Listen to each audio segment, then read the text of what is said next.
Malaga is famous for its all year round great weather, beaches, and with over 4,000 restaurants and bars, which include one of Europe's great food markets, it really is a foodie haven.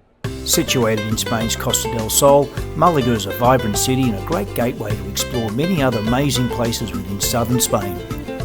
But in this video, I'm heading out to the Malaga burbs to reveal some well-kept local food secrets.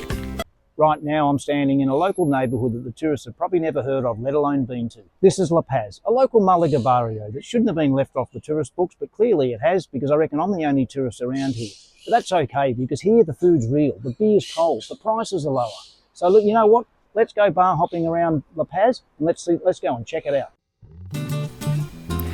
First stop was a local favourite called La Campana del Cenachero, and after a much needed cold beer I quickly discovered that seafood is a house specialty, but the friendly waiting staff assured me that everything on the menu comes highly recommended. I settled for the bacalao, the salted cod, which is a Spanish staple and widely available across Spain.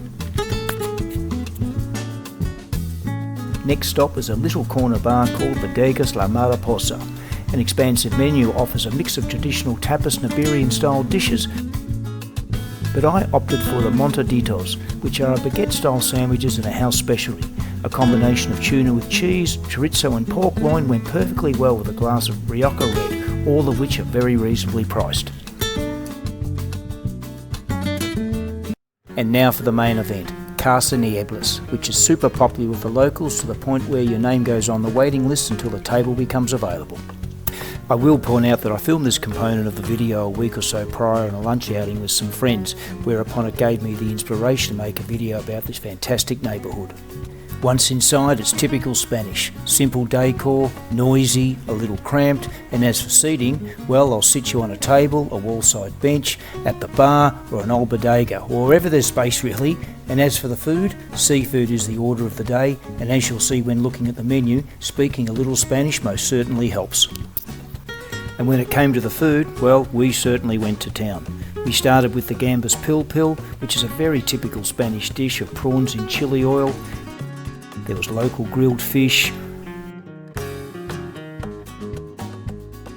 almejas, or clams as we call them. Of course the bacalao got a run, together with some calamaris and a little salad thrown in. So including a bottle of wine, the total bill came to less than €70 between the three of us. So after a fantastic seafood lunch feast, were we satisfied? ¿Tuvimos una gran fiesta aquí? Seguro. And after lunch I wasn't quite done. I found this little bar around the corner where one has to partake in a local Malaga tradition. And a visit to any bar or restaurant in Malaga can't go without the obligatory glass of vermouth, even if this one is missing its piece of orange. Cheers. Oh, very cool. There's plenty more good local bars and restaurants in the area. On the day I visited, some of them were closed, but after doing some research, here's a few I reckon are also worth a visit. Cervecería Los Nenes. As the name suggests, it is more of a craft beer type of bar, but it does serve up good local food as well. Cazuela de Rock. Known for its creative tapas and pinchos, it also serves up a good feast of live music. And there's specialty shops like this one that sell an array of Malagueñan and Andalusian treats. So there you have it, guys, something different, something away from the tourist traps, and something different where I was most definitely the only foreigner or tourist. So, and look, you know, that's how I like to go and see things in the city. Find out where the local goes, find out where they eat, find out where they mix, and then you can actually mix with them. You'd be surprised how friendly they are. So guys, if you've enjoyed today's comment, be sure to give the video a thumbs up, hit the subscribe button so you're up to date with everything going on the channel, and I'll see you in the next one. Bye for now.